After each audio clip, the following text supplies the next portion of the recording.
Em uma fria manhã de 10 de fevereiro de 2025, adentramos o coração das dinâmicas que se desenrolam na linha de frente entre a Federação Russa e a Ucrânia. Uma narrativa que se revela a cada dia que passa. Nossa jornada começa no norte, perto do rio Oskil, onde o 6º Exército Russo estabeleceu uma presença significativa, criando uma cabeça de ponte no lado oeste do rio, ao norte de uma cidade que permanece como um símbolo de resiliência. Os russos têm expandido seu alcance, movendo-se em várias direções, notadamente ao sul da aldeia de Sapni. Essa manobra estratégica lhes permitiu conquistar novos territórios nos últimos dias, capturando uma notável extensão de terra em meio a áreas florestais. A aldeia de Kalinov, um minúsculo ponto no mapa, viu unidades russas avançarem, forçando o recuo das forças ucranianas. Kalinov ficou então dividida entre zonas contestadas, partes em cinza, partes em vermelho. O avanço russo para o sul os trouxe a meros 3,5 quilômetros da cidade de Kupiansk, uma proximidade que sugere as intenções estratégicas do 6º Exército Russo. Na margem oposta do rio, as forças russas têm se mantido firmes por quase 2 quilômetros. A aldeia de Sapni, já sob escrutínio de fontes ucranianas, atesta a contínua disputa com a 14ª Brigada de Artilharia, confirmando a presença russa. Esse desenvolvimento levou a uma recalibração da linha de frente, estendendo a influência russa em Hararo, 1 quilômetros a oeste. Essa mudança de controle não se trata apenas de território, mas de uma jogada estratégica para pressionar as forças ucranianas a se retirarem de posições-chave como a cidade de Kupiansk. O crescente poderio militar russo através do rio, reforçado por contingentes como a 25ª Brigada Motorizada, ressalta seu compromisso com esta campanha. No entanto, o rio Oskil não testemunha apenas o fluxo e refluxo do poderio militar. A fronteira estatal próxima entre a Rússia e a Ucrânia pode ver tropas russas fazendo incursões adicionais. Relatórios sugerem que podem atravessar o rio para estabelecer outra base perto da pequena aldeia de Topoli. As forças ucranianas notaram soldados russos na margem oeste, mas essas tropas ainda não alcançaram ganhos significativos. É uma dança de táticas e ambição territorial, com as áreas florestais ao redor de Kreideberg, tornando-se pontos vitais de contenda. Aqui, a infantaria russa conseguiu garantir posições, inclinando sutilmente a linha de frente a seu favor. Apesar desses avanços, Topoli permanece uma aldeia contestada, com o controle ucraniano persistindo mesmo com a pressão russa. As intenções do exército russo permanecem envoltas em mistério, já que ele se abstém de ataques ostensivos. Em vez disso, focam em consolidar seu domínio, uma estratégia que os vê se aproximando de travessias fluviais cruciais. O exército ucraniano, por sua vez, está implementando medidas de estabilização, visando repelir os avanços russos. À medida que o teatro de conflito continua a evoluir, cativa observadores e analistas, cada dia trazendo novos desenvolvimentos que testam a determinação de ambos os lados. Esse drama em evolução no rio Oskil é apenas um fragmento da narrativa mais ampla que se desenrola ao longo da linha de frente russo-ucraniana. A escala dos ataques russos viu uma diminuição acentuada, com dados recentes ilustrando uma queda significativa nas tentativas de assalto diárias. De um pico local em 28 de janeiro, o número de ataques diminuiu constantemente, com apenas 80 registrados ontem, um contraste marcante com os 292 ataques diários vistos em dezembro. Esse declínio pode sinalizar uma pausa estratégica, enquanto o exército russo se reagrupa e se prepara para uma possível campanha na primavera. Enquanto ambos os lados se preparam para os próximos meses, a pergunta persiste: como este capítulo da história moldará o futuro da região? Ao continuarmos a seguir esses eventos, sua participação é inestimável. Se você achou esta análise perspicaz, considere curtir e se inscrever para se manter atualizado. Na sombra das manobras militares em curso, outro capítulo se desenrola. Um conto de escaramuças aéreas e ataques estratégicos que redefinem o céu acima. Na noite passada, tanto as forças russas quanto as ucranianas embarcaram em uma nova rodada de ataques aéreos. O Ministério da Defesa russo relatou a interceptação de 4 ameaças ucranianas, visando as regiões de Kursk e Belgorod, bem como a região de Krasnodar, no sul da Rússia. Os detalhes permanecem escassos, mas um incidente na região de Krasnodar capturou a atenção. No silêncio da noite, um depósito de petróleo ou uma pequena refinaria em Novominskaya foi engolfado em chamas. Imagens de vigilância capturaram um míssil, uma faixa flamejante no céu noturno, atingindo a instalação. Uma cena dramática que aponta para um ataque de drone ucraniano. Este não é um drone comum, mas provavelmente um drone míssil, parte dos avanços recentes da Ucrânia em tecnologia aérea não tripulada. O governador da região, Kondratiev, falou de destroços de uma ameaça abatida, mas as imagens contam uma história diferente. Elas revelam um drone ucraniano movido a jato superando defesas aéreas para atingir seu alvo com precisão. A extensão dos danos permanece incerta, mas as implicações são profundas. Enquanto as chamas do conflito ardem, as forças armadas russas responderam com seu próprio ataque ao solo ucraniano. 2 mísseis balísticos Iskander-M foram lançados de Kursk, acompanhados por um enxame de 104 drones de ataque Shahed-136. As defesas aéreas ucranianas alegaram sucesso, derrubando 57 drones, ainda que 5 drones e 2 mísseis tenham penetrado seu escudo. Esta troca de golpes aéreos deixou sua marca em várias regiões, de Kiev a Donetsk, com relatos de danos surgindo aos poucos. Curiosamente, em meio a este pano de fundo de poder militar, um incidente peculiar ocorreu em Simferopol, na península da Crimeia. Um membro militar russo, Alexander Ehrlich, de Chelyabinsk Oblast, encontrou-se no centro de um conto inusitado.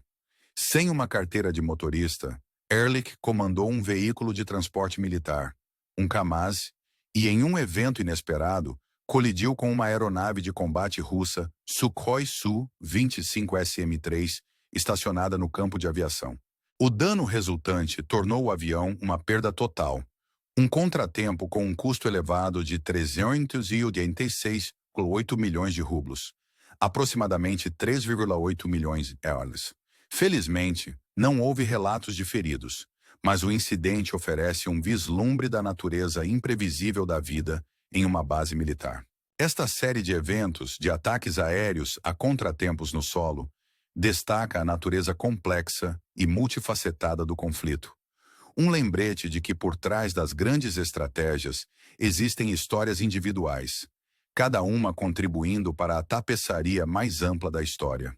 À medida que o dia se desenrola, outro capítulo na troca contínua de prisioneiros traz um brilho de esperança. A 61ª troca de prisioneiros entre as partes em guerra ocorreu, facilitada pelos Emirados Árabes Unidos. Em um gesto de diplomacia em meio ao caos, 150 prisioneiros foram trocados, cada um retornando às suas respectivas pátrias.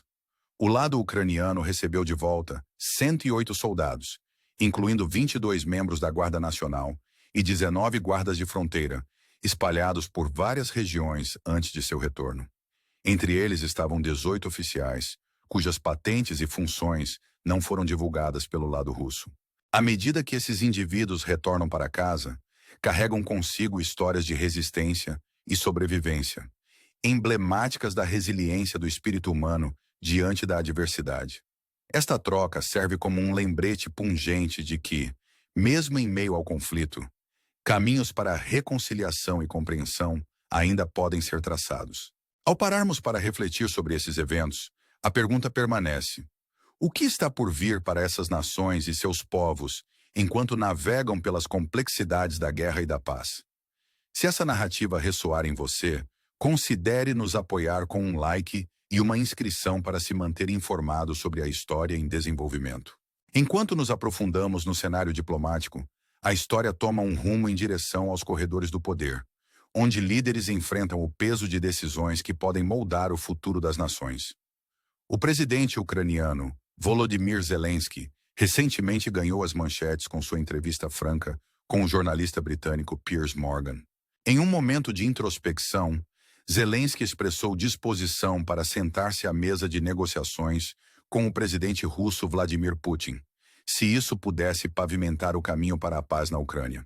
Suas palavras: "Estou pronto para sentar à mesa de negociações com Putin, se esta for a única opção para alcançar a paz na Ucrânia.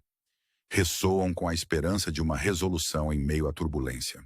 A entrevista de Zelensky ofereceu um vislumbre de sua mentalidade, sugerindo prontidão para se desculpar com seu governo e com o povo se a diplomacia se mostrar o caminho a seguir. No entanto, ele permanece firme em sua crença de que a Ucrânia deve manter sua soberania e integridade territorial, insinuando as complexidades de reivindicar regiões ocupadas pela Rússia. O presidente ucraniano também mencionou as ações de seus serviços de segurança, insinuando a eliminação de um homem responsável por orquestrar a violência no leste da Ucrânia, uma figura sombria chamada Arman Sarkisian. Os detalhes permanecem nebulosos, mas sua menção ressalta os esforços contínuos para assegurar o futuro da Ucrânia, em meio a desafios externos e internos. Enquanto isso, o lado russo responde com sua própria narrativa.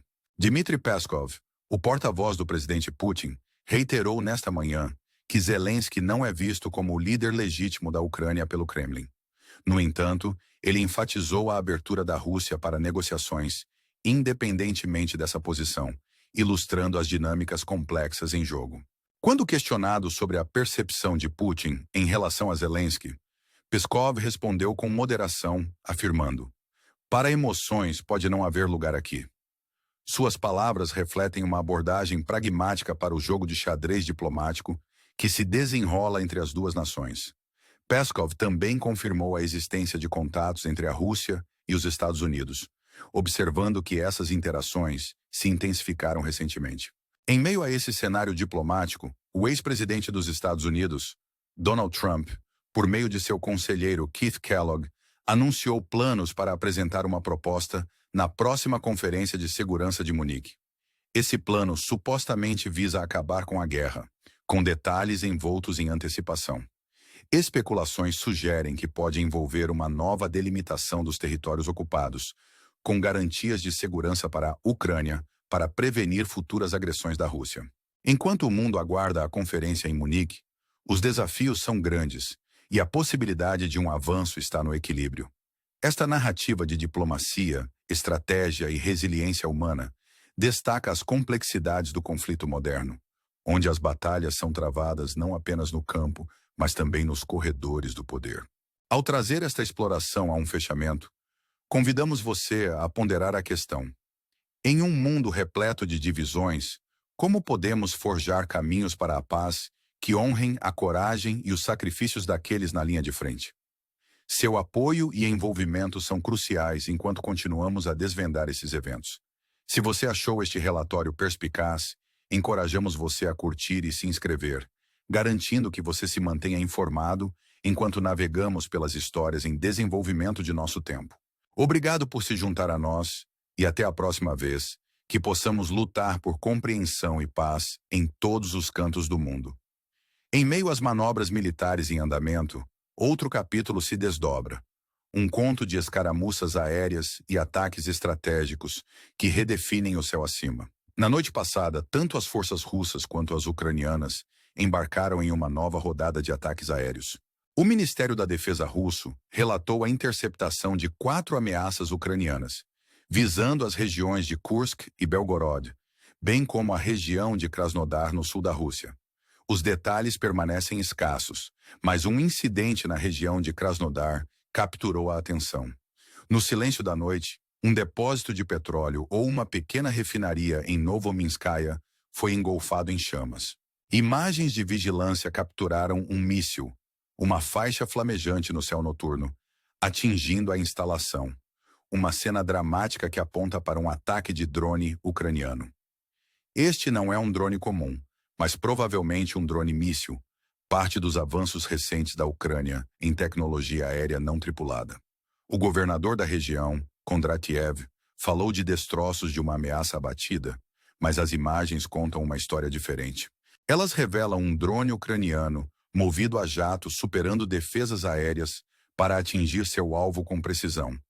A extensão dos danos permanece incerta, mas as implicações são profundas. Enquanto as chamas do conflito ardem, as forças armadas russas responderam com seu próprio ataque ao solo ucraniano. Dois mísseis balísticos Iskander-M foram lançados de Kursk, acompanhados por um enxame de 104 drones de ataque Shahed-136. As defesas aéreas ucranianas alegaram sucesso, derrubando 57 drones, ainda que 5 drones e 2 mísseis tenham penetrado seu escudo. Esta troca de golpes aéreos deixou sua marca em várias regiões, de Kiev a Donetsk, com relatos de danos surgindo aos poucos. Curiosamente, em meio a este pano de fundo de poder militar, um incidente peculiar ocorreu em Simferopol, na península da Crimeia. Um membro militar russo, Alexander Ehrlich, de Chelyabinsk Oblast, encontrou-se no centro de um ponto inusitado. Sem uma carteira de motorista, Ehrlich comandou um veículo de transporte militar, um Kamaz, e em um evento inesperado, colidiu com uma aeronave de combate russa, Sukhoi Su-25SM-3, estacionada no campo de aviação. O dano resultante tornou o avião uma perda total, um contratempo com um custo elevado de 386,8 milhões de rublos, aproximadamente 3,8 milhões de dólares. Felizmente não houve relatos de feridos, mas o incidente oferece um vislumbre da natureza imprevisível da vida em uma base militar.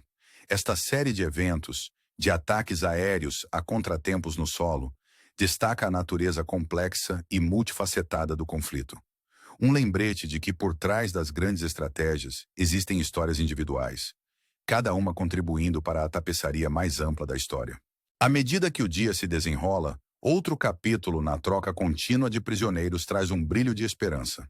A 61ª troca de prisioneiros entre as partes em guerra ocorreu, facilitada pelos Emirados Árabes Unidos. Em um gesto de diplomacia em meio ao caos, 150 prisioneiros foram trocados, cada um retornando às suas respectivas pátrias. O lado ucraniano recebeu de volta 108 soldados, incluindo 22 membros da Guarda Nacional e 19 guardas de fronteira, espalhados por várias regiões antes de seu retorno. Entre eles estavam 18 oficiais, cujas patentes e funções não foram divulgadas pelo lado russo. À medida que esses indivíduos retornam para casa, carregam consigo histórias de resistência e sobrevivência, emblemáticas da resiliência do espírito humano diante da adversidade. Esta troca serve como um lembrete pungente de que, mesmo em meio ao conflito, caminhos para a reconciliação e compreensão ainda podem ser traçados. Ao pararmos para refletir sobre esses eventos, a pergunta permanece: o que está por vir para essas nações e seus povos enquanto navegam pelas complexidades da guerra e da paz? Se essa narrativa ressoar em você, considere nos apoiar com um like e uma inscrição para se manter informado sobre a história em desenvolvimento. Enquanto nos aprofundamos no cenário diplomático, a história toma um rumo em direção aos corredores do poder, onde líderes enfrentam o peso de decisões que podem moldar o futuro das nações. O presidente ucraniano, Volodymyr Zelensky, recentemente ganhou as manchetes com sua entrevista franca com o jornalista britânico Piers Morgan. Em um momento de introspecção, Zelensky expressou disposição para sentar-se à mesa de negociações com o presidente russo Vladimir Putin, se isso pudesse pavimentar o caminho para a paz na Ucrânia. Suas palavras: "Estou pronto para sentar à mesa de negociações com Putin, se esta for a única opção para alcançar a paz na Ucrânia", ressoam com a esperança de uma resolução em meio à turbulência.